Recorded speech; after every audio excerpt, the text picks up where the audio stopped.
recognizes, even the United States that signs off on this, recognizes that Israel has, or that Palestinians have the right to return to the land. Right? It's up to the state to figure out how they're going to do that. But either way, these people have that right. So getting back to this, is that for over 10 years now, we've had a complete siege around Gaza, in which Israel, not the Palestinians, get to determine what comes in on their borders and what goes out of the borders. And if you don't get to determine that, you have no control over your economic trajectory. Right? So what Israel has done in a lot of ways is turn the West Bank and turn the Gaza Strip into little dump economies. Little dump economies. Yeah, so it's you get to, if you control the borders, right? You control the marketplace. I mean, think about it as a grocery store, right? If you have the keys to your neighbor's grocery store, you get to control what your neighbor sells and what they don't sell, and what they buy and what they don't buy, right? And then if you have goods, say you got bags of chips or whatever that you can sell for $1, but then you can, but your buddy over here has got them for 60 cents. You can put it into the store, and people buy the bag of chips for 60 cents rather than $1. That's why when you go inside the West Bank, so many of these Palestinian shops have Israeli goods. There's Israeli products all over the Gaza Strip and inside of the West Bank. Right? And that's because a lot of times Palestinians simply don't have the choice of what goods they're going to have or not have. It's more complicated than that, but that's one way in which Palestinians not having complete control over their border doesn't allow them to be sovereign and make their own decisions. I mean, something as simple, I mean, it was just recently, the telecommunications network, DWAL, was the Palestinian network. They were just now given the airspace to have 3G connectivity. I mean, how long have we had 4G here on our cell phones? Yeah, the Palestinians weren't even allowed to have like proper internet because of Israel controlled that spectrum. And this, I just want to get this going back to where I'm going with this Bedouin community. This is that when we do these tours, we do these talks. It's like, where are the Bedouin voices at? What you have is you have other internationals like myself, which is a shame, talking about the Bedouin community. Or you have Palestinians from a higher class talking about the Bedouin community. Or you have Israeli rights workers talking about the Bedouin community. But very seldom we have the Bedouin community talking about the Bedouin community themselves. Right? They are the voiceless of the voiceless.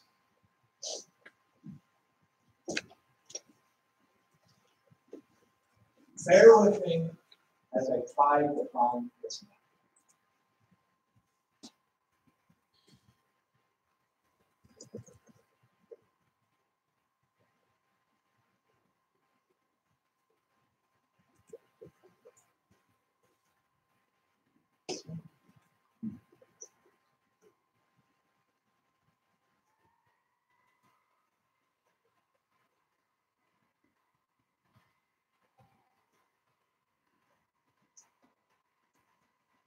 Does anybody have any questions while I'm trying to figure this out?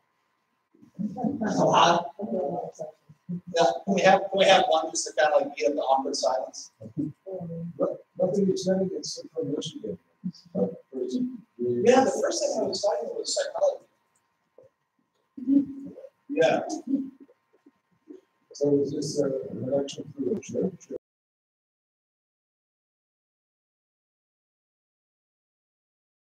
It's just kind of like the Mennonite churches. Yeah.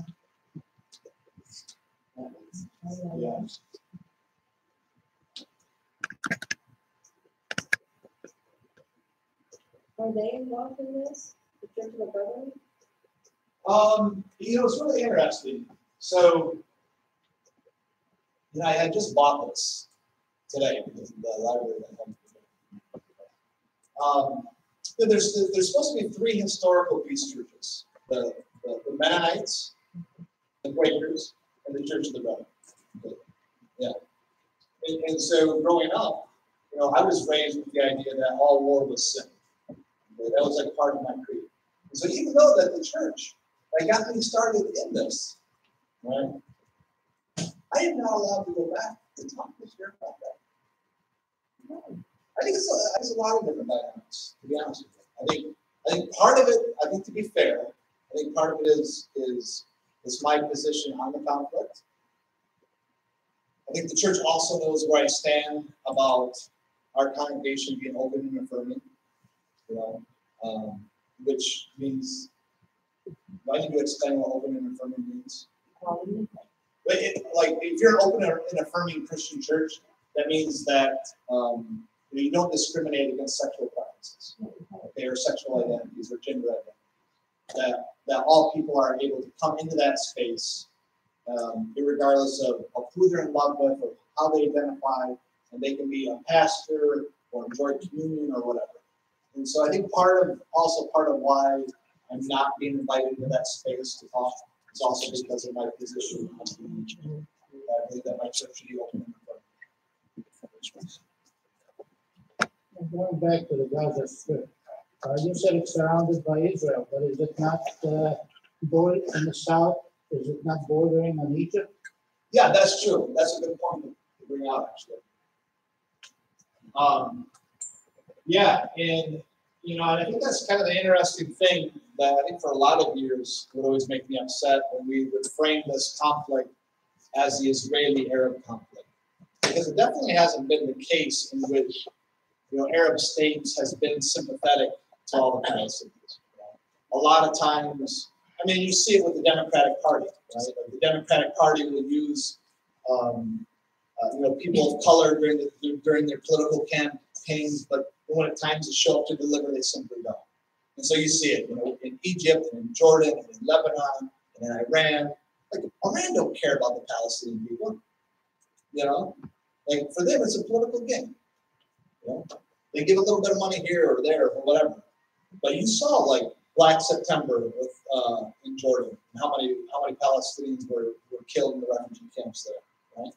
Look what happened. Look what's going on with the Palestinian communities in Syria right now. The Palestinian communities, in a lot of ways, have been abandoned by the Arab states. Look what Saudi Arabia is doing. Saudi Arabia is signing off on everything that Bibi and Netanyahu, are putting on the table. Egypt doesn't care about the Palestinians. So Israel cannot be blamed for all of Gaza's woes. No, I don't think we can blame any.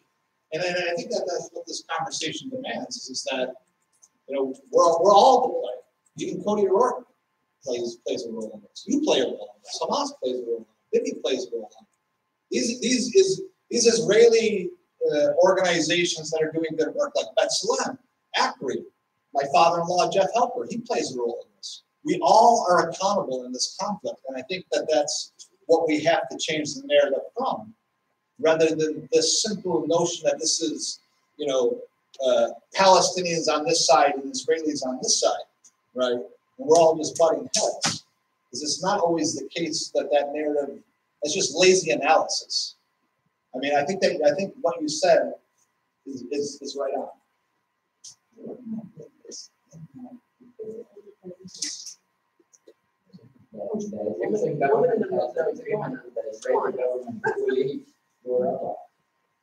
If you are a Palestinian living in Gaza, you cannot leave Rafah unless you have a permission from Israel.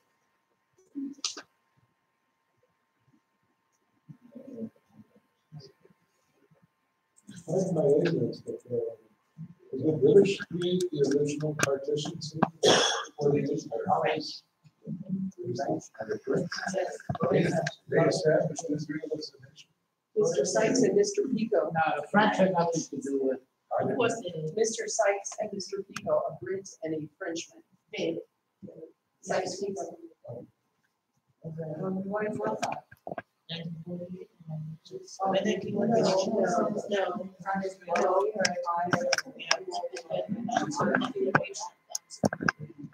the Cody board promised, yes, they promised the land.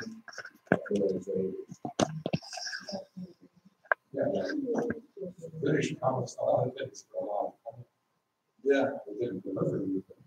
Yeah, yeah, I mean, in a lot of ways, and I think those conversations are helpful, to have, to kind of understand like how colonization works.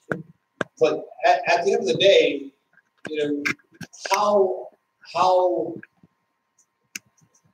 in some ways, like the Sykes-Picot Agreement and the White Paper, and et cetera, and saying that, the British, decided to give this land, as a homeland to the Jews, like, in a lot of ways, I guess that's important, but in other ways, it's like,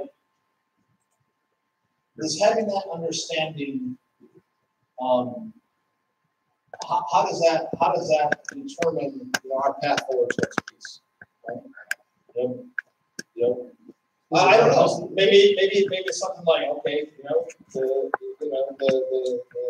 UK has to pay some money towards Palestinian reparations. I don't know. But what is it? I never heard of the PICO agreement. What is that? I mean, You should Google it because it's the base of the Balfour Declaration. The historical stuff he's not going to go into, I'm sure, but it's out there. Balfour Declaration and Sykes-Picot, SYKES PICOT. You should Google it. yeah, I don't want to get too far off. Yeah, as I said, it's projected. Can you see these red dots on there or not? You really can't. Oh, that's okay. Okay, can we try shutting off one more light to see that?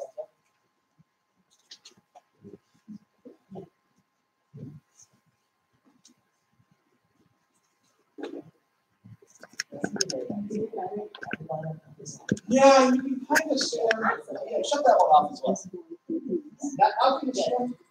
I'm really sorry about poor quality. All right, so what this is this is a map that's been provided by an Israeli organization called BIMPAL. Okay. And they are a zoning and planning rights organization based in Jerusalem. So what they do is they get their hands on what's been agreed upon in terms of Israeli settlement expansion. So what you have here is you have the Israeli settlement of Carmel, okay, which wraps down around this way, comes up across through here. You can see this kind of like this developed area. I know that the quality of this is really, really poor. But can you make that out? Is it worthwhile? Yes. So is this a Gaza Strip? No, I'm sorry. That's a good question. I should have made a better transition. So now I'm talking about the community of Seminole. I'm going to tie this back. This is on the west bank. Yes. Yeah. So this is the southern part of the government of Hebron. Okay. So the people from Seminole was part of this Jahalim tribe. All right. And so this was a community that was settled in the Tel Arad area, which is kind of like in Mecca. So like the other 750,000 Palestinians that were driven off of their land during the war in 1948-47. These Palestinians in this community, came and settled and bought this piece of land. It's not disputed. In 1964, when another Palestinian community right next door called Yatta. Okay. The Israeli state does not deny that this community has ownership of this. We might be able to show that map as well. So what you have here is that all of these red dots on these homes here, those are all demolition orders. Okay. So there's about 200 Palestinians that live in these little tiny shacks that are made out of tin. A lot of them are donated by the European Union in different agencies. But all but 2 homes and that community have pending home demolition. What is the rationale? Okay, so when we go back to when we was talking about areas A, areas B, and areas C, this community has a dubious distinction of living in area C, which means that all of their building permits has to go through the Israeli military. Okay. Now, you have the Jewish settlement of Karma right here, which is home to probably about 700 Israelis. They're able to have paved roads, electricity, water, waste management, et cetera, et cetera, et cetera. Public transportation that reaches their communities. If you're a Palestinian here, this is actually a chicken farm. See this white bit here? So this community, the settlers, you see this little road here? All of the water and electricity and internet actually passes right over their head, and they're not allowed to tap into any of that. Simply based on the fact that they're Palestinian and not Jewish. I think didn't you not say the land was their land? Yeah. It doesn't matter. That's what it Right.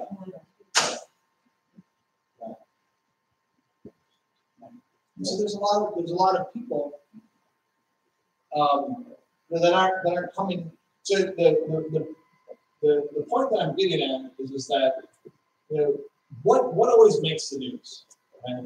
It's always something happening in Jerusalem, something happening in Gaza, something happening in Ramallah, but very seldom do you hear in the news cycle what's going on with these small little communities here. I mean, you're talking about a community of about 200 people that are facing an existential crisis, in which all but 2 of their many homes are set to be destroyed. And there's no discussion on specifically this community or the other smaller type communities here, because we haven't reached out to them. Right? But a lot of times we're willing to invest into these programs of getting Israelis and Palestinians together to let's sit in this small group and be nice to each other for 30 minutes, and then post about it on Facebook, and then we're working towards peace.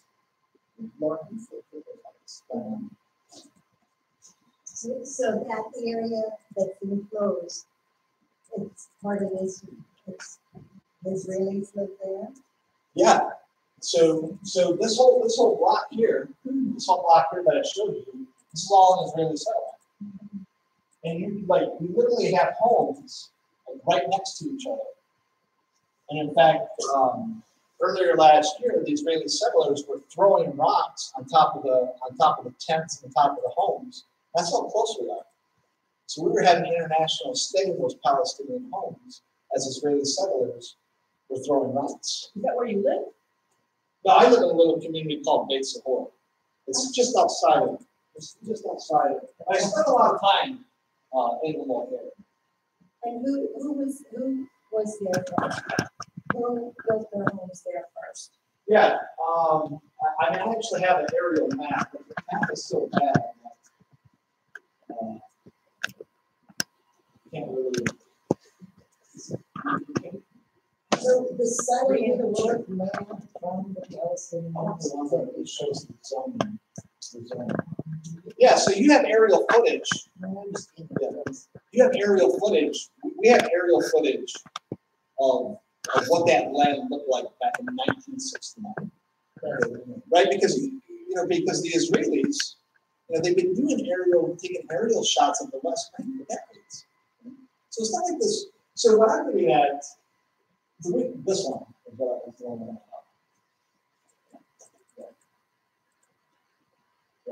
Yay! Hey! Good job. No. It changed as much. Yeah. Oh, okay, so that's aerial footage from 1981, just when they put the military base. But then, just kind of go back to one movie. But yeah, so what I had pointed out, and I kind of rushed over that point, is that these maps are produced by an Israeli organization. which means that they're able to exercise the Freedom of Information Act and get those aerial photos from the 1960s, from the 1950s, from the 1970s, in order to build this case of, who was here when and why and how did this land develop. And so through these series of photos that we work in conjunction with BINCOM, they give us these maps, knowing that we're going to come out and do these talks. And we can show that there was a Palestinian presence in this land because here are the tents, right here were the caves, here's stories of the goats, et cetera, et cetera. So it's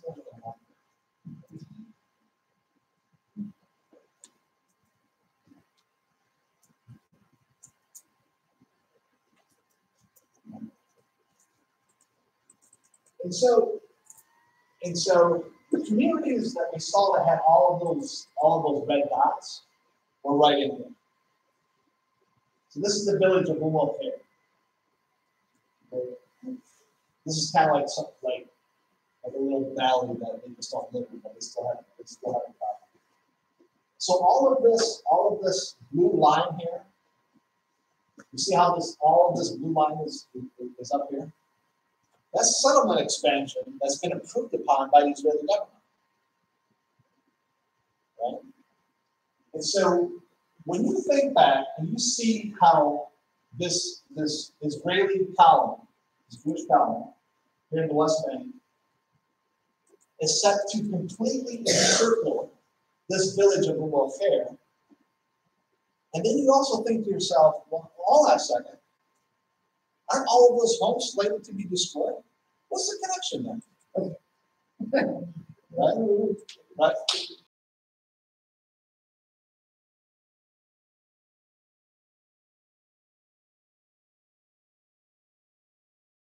Yeah, it's clear. It's clear. It's clear what the policy is, right? And when you look at Plan Dalit in 1948, the military guidelines said drive the Palestinians out of the land, raise the villages. Over 600 villages were raised and destroyed in such a way that the order said we don't want the Palestinians to return back to these communities. Right? And so what we see here, this is simply a continuation of what's going on from 1948 till now. Right? But it happens in a way in which, unless you do all of the research and get all of this stuff, right? It's not as evidentiary as homes being blown up during 1948. Right? You have to coordinate. You have to fight for the zoning and planning information. Right? You have to go and give presentations explaining why Palestinians can't get a building permit, how expensive it is, how that less than 3% of Palestinians that apply for building permits from the Israeli civil administration get denied. So if you're a Palestinian, number one, out of principle, if you apply for a building permit, right? There's those ethical considerations in which you're submitting to your oppressor, right? You're legitimizing and further entrenching your oppressor by giving them your money, legitimizing their legal regime, and you have less than a 98% chance of even getting the building permit, right? And then people will go, oh, well, if Palestinians would just follow the Israeli military law, it would be fine. I hear that. I hear that comment. And I think that resonates because, for some of us, we're used to a rule of law. The rule of law, works for a lot of us. For others, not so well in the United States. For some of us, it does. For what people, that's why I'm going back to unless we continue to frame this conflict, also in terms of apartheid, of two people living under two different legal regimes, it doesn't make sense of why Israel would do this and why the Palestinians would do A, B, and C. Right? And so what I am particularly concerned about with this community is that this community, they're veterans. All right. So what that means is that their primary source of income, all right, is from grazing their animals. You know? There's a couple of the boys that went on and they went to school and got some different jobs. But like one of my buddies from here, you know, he's an engineer. But he still lives there in the community. But now they're in a situation in which all of their grazing land is being taken away. Okay? Their natural livelihood is being taken away. This community also has the unique distinction in that it hasn't signed off on a political party. It refuses to align itself with Hamas, and it refuses to align itself with Fatah. And I appreciate their principled stand in that, and that's fine. But if you don't align yourself with a political party, you don't get access to jobs in the way in which other people will. Right? I mean, that's their decision to make that, but that's an additional layer that they have to fight through in order to survive. Right? And so what I've been doing in conjunction with this community and a few other people is been intentional about bringing tour groups out here for these Palestinians to share their own stories. And they have powerful stories. Because when you sit every single day not knowing when you're going to wake up and have your home destroyed, the mental wear and tear that takes on the emotional is resounding. And how do you go to school? My buddy Tyler, 23 years old. I don't know how many, well, yeah, I do know. About 14 different times since 2008. He's been at school and got a notification that he has to come home because his home's being destroyed. Can you imagine the trauma that he has to deal with? Right?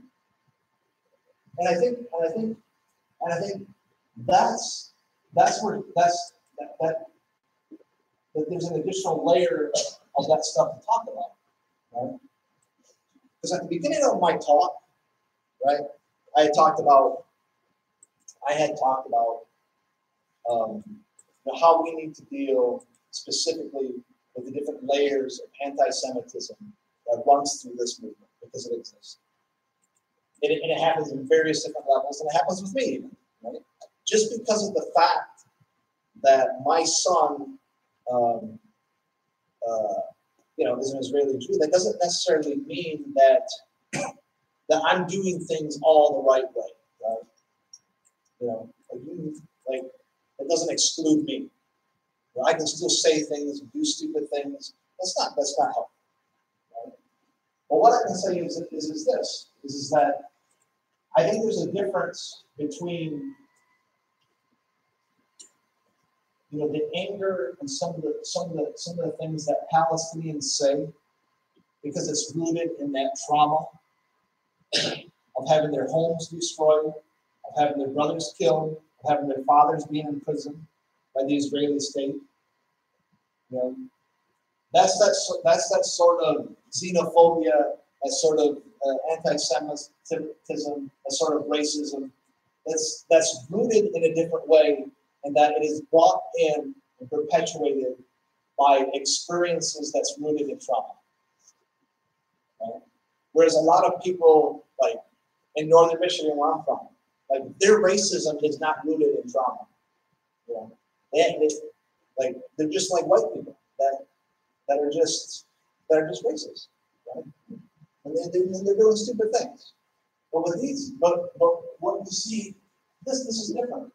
So when Tara gets angry or someone else gets angry and says something, it's not because it's because of what they have experienced, right? And so we're in this nebulous space in which like we're trying to deal. Like how do you deal with that? Like how do I tell my buddy Tarek, like Tarek, hey buddy, like I know you're angry, but what you're saying, like, is not going to be helpful. And people are going to hear that the wrong way. And it's going to hurt more people. You don't want that to happen. But anyhow, they have to stay in relationship. I have to stay in relationship with this community. That's how I'm able to say that to Tarek. I have to be out there several times a month. Right? I have to bring my son out there. Right? Like, this cannot be my project. This has to be my friends. That's what makes it difficult. Right? Because if I'm not doing this inside of this framework of authentic relationships, then I am like everybody else who turns Google hair into a means rather than an end in itself. And so part of what this speaking tour is here, it isn't just about to raise awareness about the village of Seminole. Right? It's about me coming here, sharing a little bit of their stories, why I feel as though they're the voices of the voiceless in a lot of ways. But it's also to be able to build a network so Tara and Cody and these other guys in this community can come back here, hopefully next year or a year and a half from now, and follow up on these tracks. So you're not listening to Cody Rourke share their story, that Tara and Cody and Pete and these guys can come here and they can speak personally. Because I butcher their story. I can only see the strain on Tarek's face after his home's been demolished when I show up there. He can express that in a lot of ways because he's embodied that experience. I've only lived through that secondhand by watching my buddy deal with that. That's it. So I feel like I've ranted. Maybe I should have been a preacher rather than an activist. So I'll open it up to questions. So when they go to the demolished units, do they get a permit with them, and what reason do they give for not using the house with them? Yes, they can give various reasons. The general reason why is because it's a lack of ability. Most Palestinians living in Area A, if they're not in not within a master plan,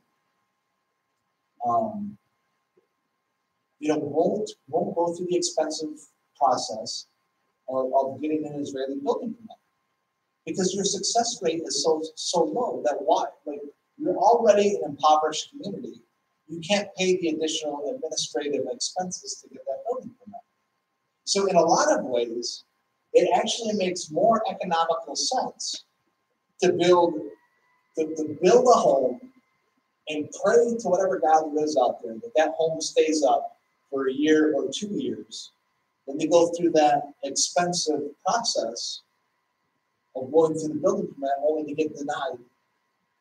Right? So a lot of times it's because the Israeli military has denied them the building permit. And I think that, and I think what's also helpful, the thing that I appreciate about Israelis, in the Israeli government, is how brazen they are about things. Like they will say out loud that we are dealing with a demographic timeout. Yeah. Like, if we don't sort this out, what are we going to do with all of these Palestinians? How are we going to remain the Jewish majority? So I think for me, it's when you remind people that the Israeli politicians are scared of how many Palestinians there are because of how that affects the Jewish character of the state. I think it makes sense why 99% of Palestinians get denied building permits in Area C. Yeah.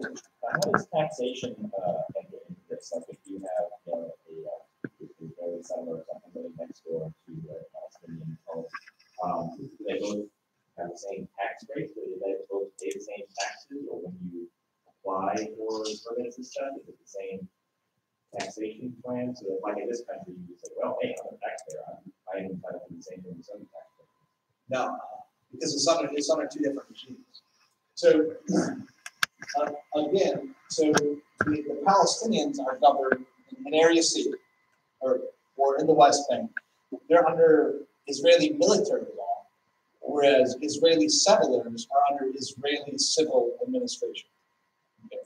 So they have two sets of procedures.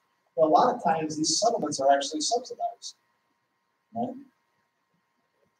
As a means to allow that development to happen. Or I mean, like as far as being able to travel on the same roads and stuff, do they pay the same tax money to go through the roads? I mean, it kind of depends on where it's at. Like, some Palestinians can drive on some roads in the West Bank, but there are some roads in which no, Palestinians cannot travel down. Are there taxis funded those roads? Then? Yeah, of course. I mean, so like, I think it was like, Government's trying to pay for it. yeah, I mean, our government pays Yeah. pays a lot. Our government pays like over $3 billion a year. But I think you're asking more about how the local apparatus works. Okay.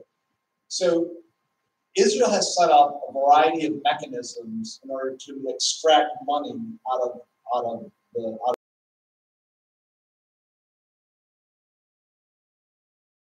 this, what they call is the permit regime. Okay. So if you're a Palestinian and you want to go in to work inside of Israel, you have to pay a permit.